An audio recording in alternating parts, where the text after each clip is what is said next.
Tonight, a major political revelation is shaking Latin America and Washington alike. According to reports linked to Qatar-mediated back-channel negotiations, Venezuelan opposition leader Maria Corina Machado was reportedly not part of the United States' early transition plan for a post-Nicolas Maduro Venezuela. Instead, sources say U.S. officials explored the possibility of working with figures inside Maduro's power structure to avoid chaos, civil conflict, and a complete collapse of the Venezuelan state. This explosive development raises massive questions. Did Washington lose confidence in Venezuela's opposition? Was stability more important than democracy? And what role did Qatar quietly play behind the scenes?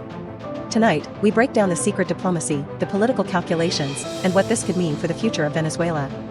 Behind closed doors, diplomats from the United States and Venezuelan insiders reportedly used Qatari mediation channels to discuss what a transition after Maduro could look like. Qatar has increasingly become a global diplomatic middleman, hosting negotiations involving conflicts and political crises across the world. According to sources connected to Reuters reporting, Washington's focus during these talks was not immediate democratic transition, but preventing Venezuela from descending into violence and instability. And that's where the controversy begins. Because one name was reportedly missing from those discussions. Maria Corina Machado. The opposition leader, widely seen by supporters as the symbol of democratic resistance against Maduro, was reportedly excluded from the early framework being discussed by U.S. strategists. Sources familiar with U.S. thinking reportedly claimed that American officials feared a sudden transfer of power to the opposition could trigger military fragmentation, street violence, cartel expansion, or even civil conflict. Instead, some in Washington allegedly believed a temporary administration involving insiders from Maduro's government would provide more stability. Reports indicate U.S. officials viewed certain Maduro allies as potentially more capable of maintaining order during a transition period. That strategy stunned many Venezuelan opposition supporters. Because for years, Machado had become one of the strongest international voices against Maduro's socialist government. She built a reputation as a hardline critic of authoritarianism and was viewed by many Venezuelans as the face of democratic change. But according to multiple reports, U.S. officials worried that backing her too aggressively could destabilize the country further. Reports suggest the broader U.S. objective was not just political transition, but also protecting strategic interests. Those interests reportedly included restoring oil production, reducing migration pressure, weakening Iranian influence, and stabilizing security conditions.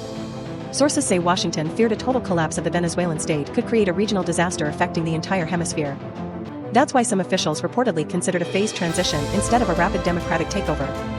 Critics, however, say such a plan risked legitimizing parts of Maduro's political network while sidelining democratic opposition figures. And that criticism has been growing louder.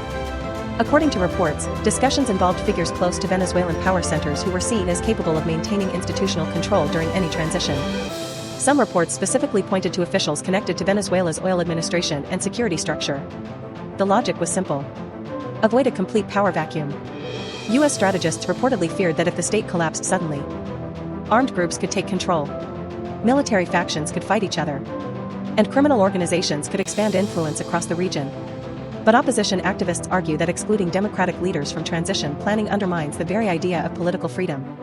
Despite being left out of some early discussions, Machado remains one of the most influential opposition figures in Venezuela. She has repeatedly called for international pressure against authoritarian structures and has argued that Venezuela needs a full democratic reset, not partial reform. Her supporters believe she represents the legitimate democratic movement of the Venezuelan people. And even after reports surfaced about her exclusion, Machado continued engaging with international leaders and institutions. Some analysts believe Washington could eventually bring her into a future political arrangement. Others believe the relationship between the U.S. establishment and Machado has become increasingly complicated.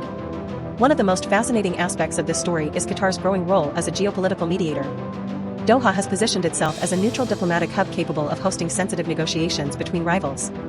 In the Venezuela discussions, Qatari channels reportedly helped facilitate communication between multiple sides. That reflects a broader global trend. Middle Eastern powers are now playing larger roles in Latin American and global diplomacy. The revelation that Maria Corina Machado was reportedly not included in early U.S. plans for a post-Maduro Venezuela has opened a major debate about democracy, stability, and American foreign policy. Was Washington trying to prevent chaos? Or was it sidelining democratic voices in favor of geopolitical control? For Venezuela, the stakes could not be higher.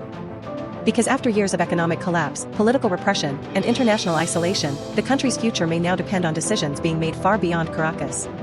And the world is watching closely.